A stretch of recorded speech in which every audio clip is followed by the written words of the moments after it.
നിങ്ങള് സർപ്പക്കാവിലെ തൊഴുന്നില്ലേ? ആ തൊഴുതല്ലോ. ആണോ? അല്ല, എന്തായി തന്ത്രിയോട് സംസാരിച്ചോ? ആ സംസാരിച്ചു. കാര്യങ്ങളെല്ലാം വിശദമായിട്ട് പറഞ്ഞിട്ടുണ്ട്. തൽക്കാലം ഇവരുടെ പേരിൽ വഴിപാടുകളൊന്നും നടത്തണ്ടെന്നാ അദ്ദേഹം പറഞ്ഞത്. അതെന്താ അങ്ങനെ? 1 വയസ്സ് കഴിഞ്ഞിട്ട് മതി കുട്ടികളുടെ പേരിൽ എന്തെങ്കിലും നടത്തുന്നേന്നാ അദ്ദേഹം പറഞ്ഞത്. അപ്പോ ജാതകത്തിന്റെ കാര്യം? അതൊക്കെ സമയമാകുമ്പോ അദ്ദേഹം ചെയ്തുതരാൻ നേരിട്ടുണ്ട്.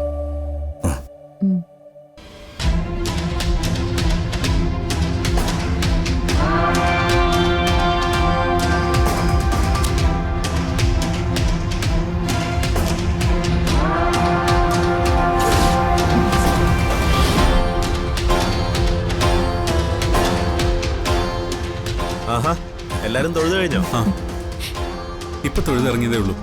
ഇന്നല്ലേ ഇവരുടെ ചോറൂണ് ചടങ്ങ്? അതെ, ചടങ്ങിന് മുമ്പ് ഞങ്ങൾ ക്ഷേത്രത്തിൽ തൊഴാൻ വന്നതാ.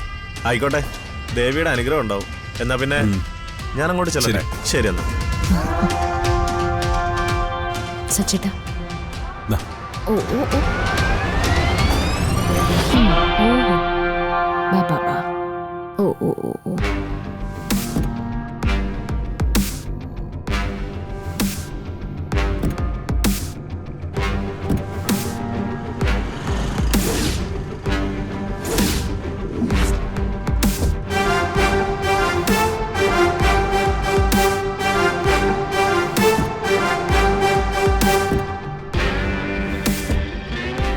അർച്ചന, താനത്ത് കയറാത്തെ?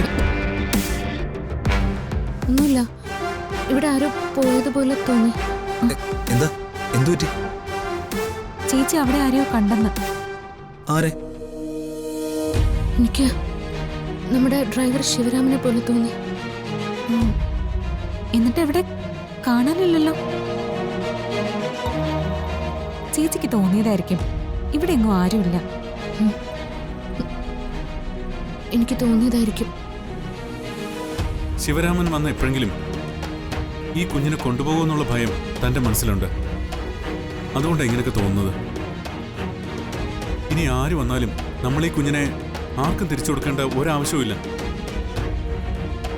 നിയമപരമായി തന്നെ നമ്മളിവളെ അഡോപ്റ്റ് ചെയ്തതാണ്. ഇവള് നമ്മുടെ മകളാണ്. വാ പോവാ.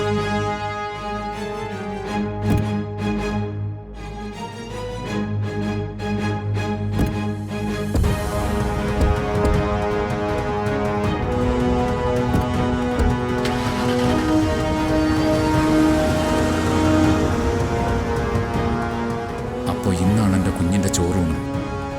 എനിക്കും ആ ചടങ്ങൊന്ന് കാണണം.